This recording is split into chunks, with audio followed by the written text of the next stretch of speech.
Hello, you guys. Welcome to the channel. And today I'm starting a new arm wrestling training sessions for every beginners or even expert to know about the theories of arm wrestling.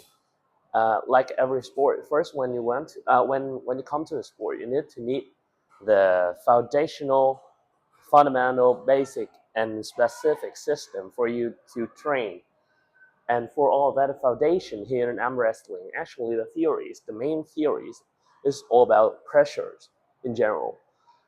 Pressures, the force that you put on your opponent arm length to generate the most force that you could,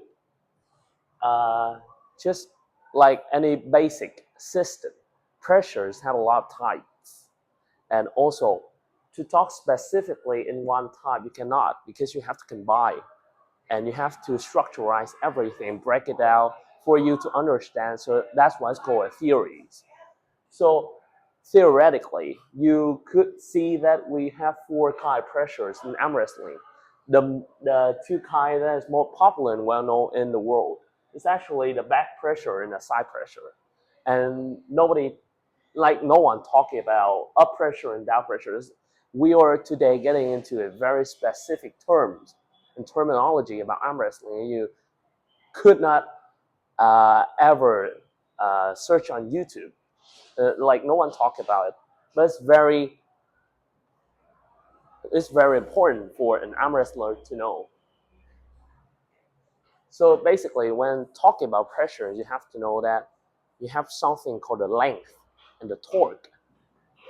When someone apply a certain kind of pressures in your arm, it's actually torque you out or bash you out for you to lose your position and angles. Uh, so the first I want to talk about is up pressure. Up pressure could think like a compass, but clockwise. You come from north to the west, north, east, south, and then west.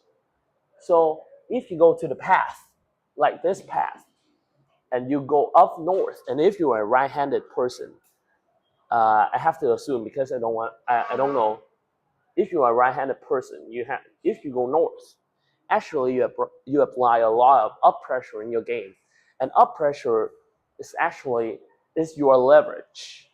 It's the way you maintain your radial deviation, and it's very helpful for you to take up a lot of power and also take your angles to the most prevalent dominant way for you to come over your opponent.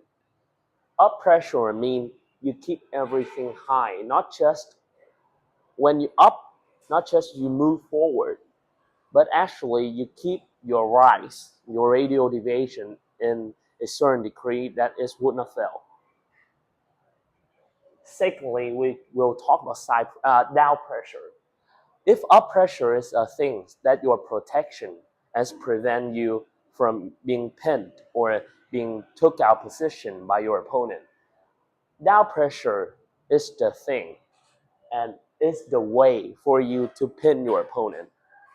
Basically, down pressure is when the pad's in front of you and then you move to the east corner of the pad, not just up and down. This could not work. Up cannot go with down. If up and down, you move here, still up.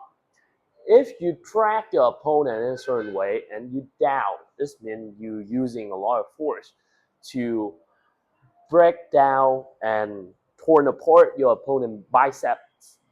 That's very helpful in a way that they could not utilize the kind of leverage that they have when their bicep break loose.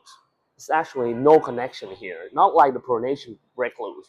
Pronation break loose, you can still have the side pressure, but with down pressure, this would be very sufficient if you face a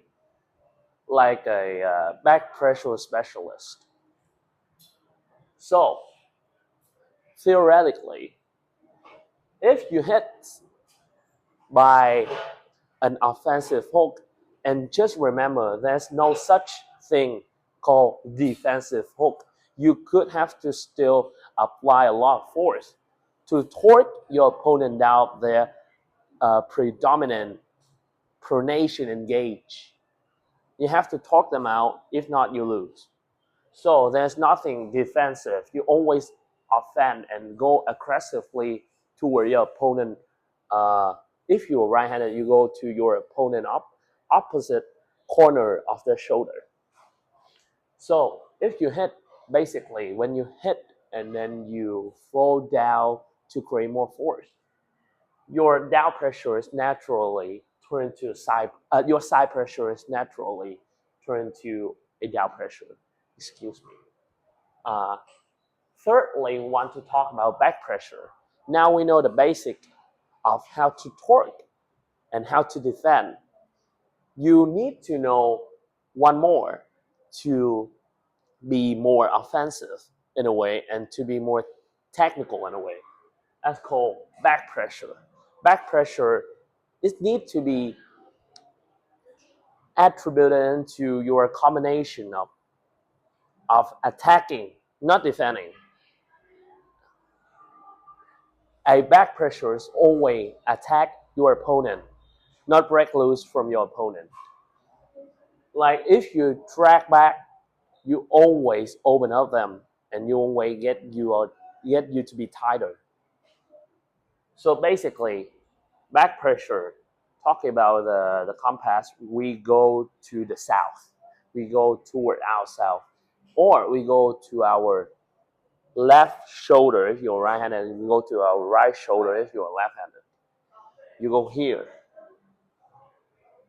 And it's to protect your radial deviation again and have more leverage when you apply up pressure.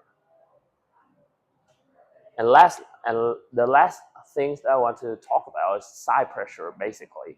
Side pressure is not that motion. Side pressure is not that motion. Side pressure is actually this motion. Naturally and distinctively from every other kind of pressure, side pressure, this could be used singularly. This could be used just it. And if you use side pressure in front of your shoulder, it's not that effective because you know why? Because you have to adjust your position to be a much more dominant than your opponent. So you could go here, and you have to take your opponent hand a little bit and press down. It's a shoulder roll, not a side pressure. So side pressure is actually when you stand still and then fall down to the corner of the table. So this is the theory, the first theory and the most important theory of arm wrestling. How to use force. What is it?